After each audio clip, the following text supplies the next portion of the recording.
transactions.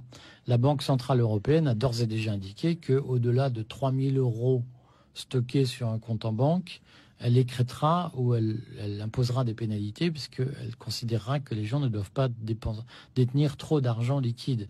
Alors, il y a une raison à cela, puisque je vois que vous êtes interrogative. L'objectif est évidemment de briser, et je le dis très sereinement, et de briser l'indépendance des gens, de les mettre en position de ne plus pouvoir échapper au contrôle étatique.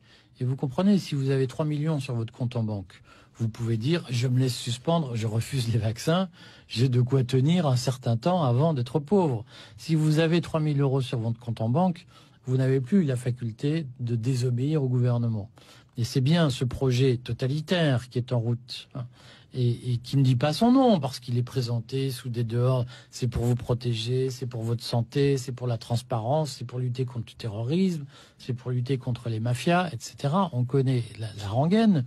Mais bien entendu qu'il y a derrière un projet de mise en place d'un modèle de consommation qui a été très bien théorisé dans le Great Reset de Klaus Schwab et de Thierry Malray, où d'une certaine façon nous ne serons plus propriétaires de rien, nous serons locataires de tout et nous serons totalement dépendants des instructions qui nous seront données.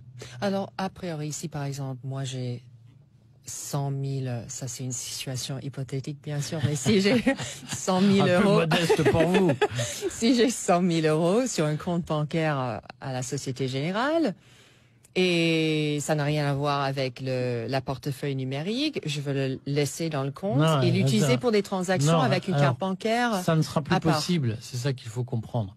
Mais on aurait dû faire une émission sur l'euro numérique, puisque je vois que ça vous... Oui. Ça ne sera plus possible, parce que l'euro numérique sera comme le bitcoin. C'est-à-dire qu'il y a un nombre limité de bitcoins. Chaque bitcoin est numéroté. Et les ordinateurs savent qui, historiquement, les a achetés, qui les a échangés. L'euro numérique, ce sera la même chose. Il y aura un nombre limité d'euros numériques qui vous permettront de faire des transactions. Et les ordinateurs de la Banque centrale européenne sauront entre les mains de qui ces euros sont passés. Donc vous n'aurez plus la faculté de détenir des euros dont la Banque centrale européenne n'a pas la maîtrise technologique. C'est-à-dire qu'il suffira d'appuyer sur un bouton d'ordinateur pour dire « Madame Marsden, vos 100 000 euros, on en prend 80 000 pour rembourser les dettes de l'État ». Et vous ne pourrez rien faire puisque cet argent sera comptabilisé sur ce qu'on appelle une blockchain, c'est-à-dire un système informatique. Ce ne sera plus de l'argent physique. Alors, mais pourquoi est-ce qu'ils auraient intérêt à faire ça?